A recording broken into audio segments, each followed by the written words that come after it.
Yo, it's Elut, and welcome back to my forced units only hard mode run of Radiant Dawn. This is part 1, chapter 4, and we finally get a prep screen and a convoy. Very cool stuff. And on top of that, we can finally start truly enforcing what this run is all about, which is just bringing Sothe and Micaiah, basically. So first we take all extra items off people that we will never use again, just so it's all in one convenient place in the convoy. Load up on like healing items and stuff. And then, of course, we eventually go in and take skills off of characters that we also aren't using, and things like that. Also, we always check the bargain shop for new items. We get a beast killer for Sothe, which is pretty nice, because this next chapter is all beast lagoos. We also go to the forge because we can, and we forge a 1 to 2 range knife with max stats, and I name it Ike's Child, because Micaiah makes the joke, I think it's at the end of this chapter actually, like, yeah, Ike, hero of Crimea, or whatever she says, and also the father of Sothe's children. So, I just thought that was funny. It's better than some of the forge names I've come up with, like just calling a steel sword D's or something, you know. I gotta really work on my, my forge names. Then, of course, we sell things that we do not need.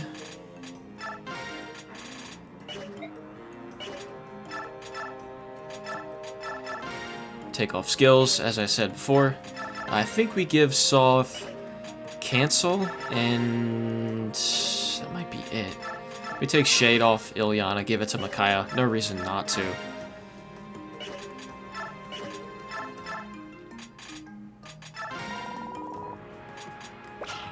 Then we give him Wrath just because he has the capacity for it, but Wrath in this game is kind of bad. 30% health. Unless you have, like, insane health like Scrimir or something like that. It's just kind of bad. It was much better at half health in Path of Radiance. But, again, we have the space, so who cares? And then that's one thing I don't like about Radiant Dawn right there, is like when you take a skill off of somebody, it goes in their inventory rather than the convoy. Which can kind of mess you up for part 4. If you forget to do that. It's kind of weird. I don't really like that, but hey.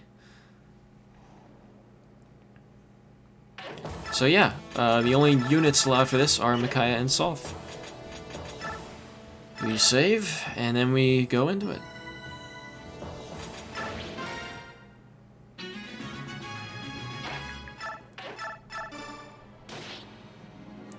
The nice part about this is that Micaiah can get some free shots in, because everybody attacks at 1 range. It's not super important, but it's kind of nice, I guess. It's something for her to do. And there are also 3 chests in here, as well as 3 hidden items. We don't get the coin, I believe, but we do get the Master Seal and the Beast Foe scroll. The Master Seal in this run also has no importance whatsoever. The reason we move him there is actually not for the Master Seal, it's to aggro some of the guys on the right side, so that things are a little easier later. But the Beast Foe scroll is kind of nice to have for some later chapters, potentially. It doesn't see too much play, but it's there if we want it.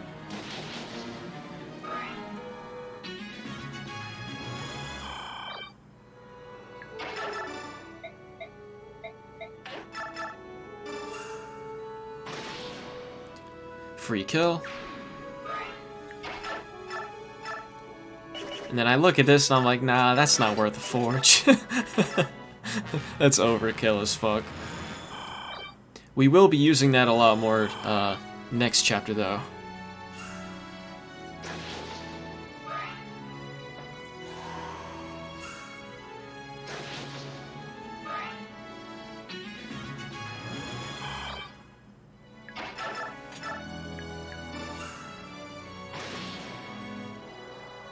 And then this is kind of nice because, especially later, like in 3.6, I believe it is, when you go back to the Dawn Brigade, like, Sothe cannot take more than, like, one Tiger attack at once, because they just do so much damage. They hit hard. They're actually, like, kind of decent in this game, whereas the cats are, like, still, like, kind of bad. If not worse, honestly. They're probably worse than in Path of Radiance. Here, we do this to attack, but we also get the Master Seal, I believe? Yeah. But we draw the other Tiger up top, which is more important.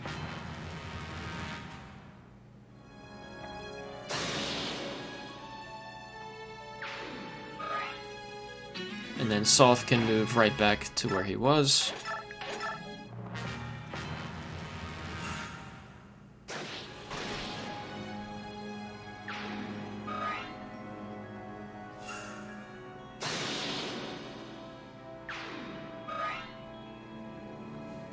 Yeah, this chapter is actually like much easier this way than playing normally, because normally you got to worry about like choking off like several of those points there, and like your only people that can like kind of do it is like Nolan and then like maybe Aaron or maybe Meg. Like everybody else just gets Omega rolled, and even Meg I think gets doubled by some people.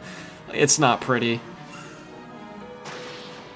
but this is kind of nice, you know. It's pretty chill. Nothing super in depth. Quite yet. I think I go to kill him first because I see his gauge is up. Or almost up.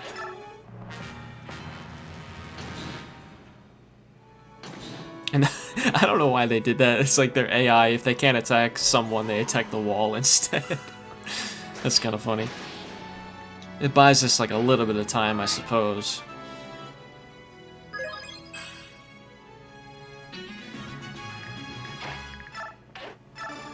And this is a pure water, which is actually kind of important for one next chapter, but I think we also send at least one, but I think we send like 2 or 3 pure waters to Ike, because Ike needs them in a chapter or two where pure waters are not available in the shop for him. But they are for these guys. But more importantly, in terms of like the near future, pure water helps Volug do something next chapter, which is pretty nice. I'll get to that when it comes up, though.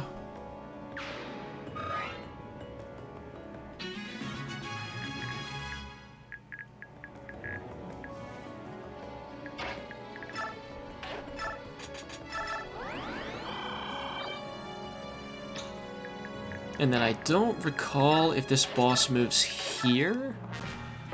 Oh, he does, okay. I think Sothe just one-rounds him, but... Omega one-rounded, jeez. Then the Beast Foe is 1 tile up and to the left of where Sothe is right now. So I think we just get that now.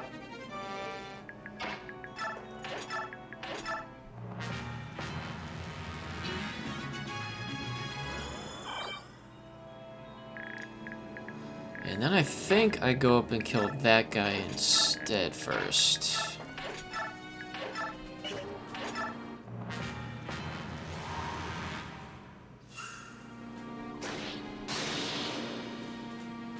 Man, he's almost one-shotting them too.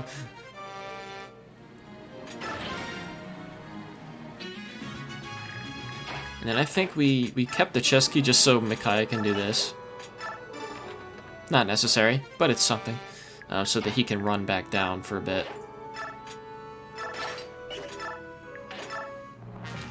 And then the Beast Killer is almost broken, so we just save it for the boss.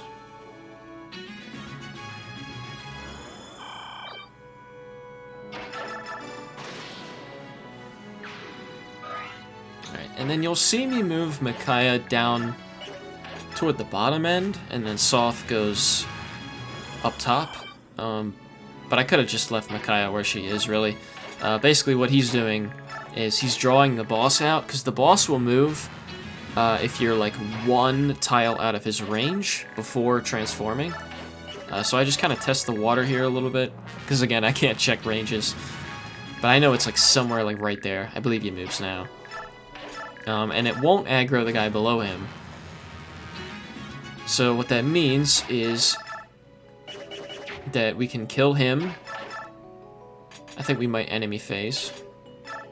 And then we also have time to get the chest before we kill that guy. Because as soon as we kill that guy, the map is over. And that is a Seraph robe. Which is kind of nice, actually.